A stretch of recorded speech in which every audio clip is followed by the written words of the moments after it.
Maradya na buntag Surigao. Ang among i-share karon nga video, kaning among pag-apply sa among itanom nga humay karon nga cropping. Mag-i-apply nato ang fertilizer nga organic fertilizer, no? Kani siya nga organic fertilizer, mga ka-farmer, gi-share ni sa among amigo nga taga Alegria. Taud-taud ni siya niya gi-share sa amo, pero karon lang namon siya i-try kay sukad sa una nga nagtanom mi aning basakan sa akong igsuon diri sa Surigao City.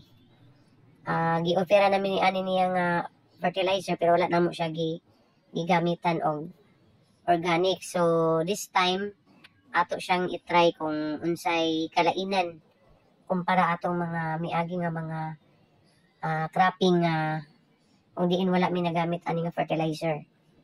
So kani nga fertilizer, mga ka-farmer, mao ni siya ang free grow organic fertilizer, og i-mixa ni siya og i-mix nato ni siya sa kaning fish amino nga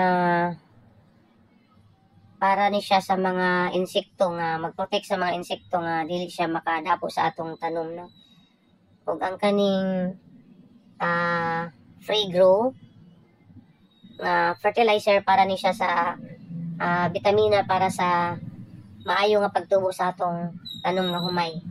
So mao ni siya, mga ka-farmer, ang kaning free grow tunga lang ni siya sa tinapa sa gulan aning fish amino nga isa ka tinapa sa 16 ka litro nga tubig.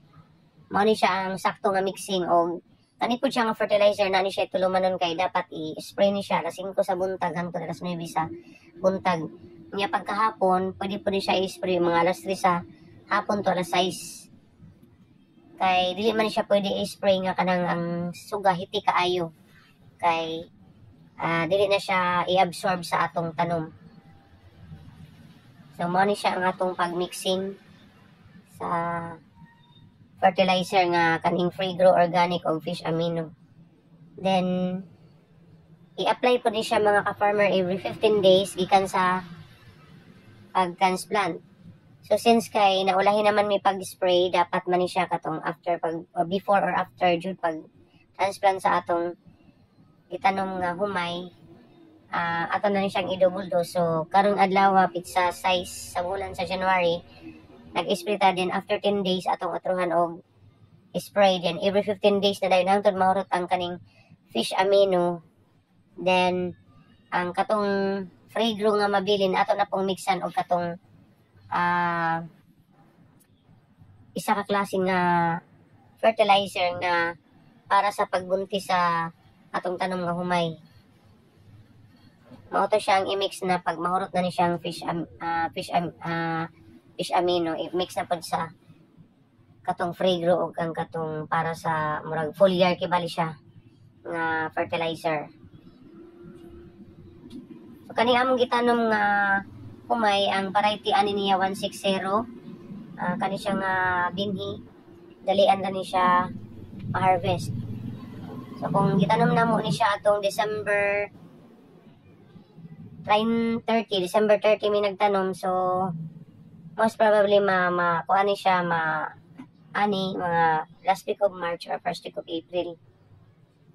Then kaning among gitanom nga humay, wala na ni siya mag-isa ka hektarya, mga 0.8 ra siguro, pero ang fertilizer is good for 1 hectare man siya.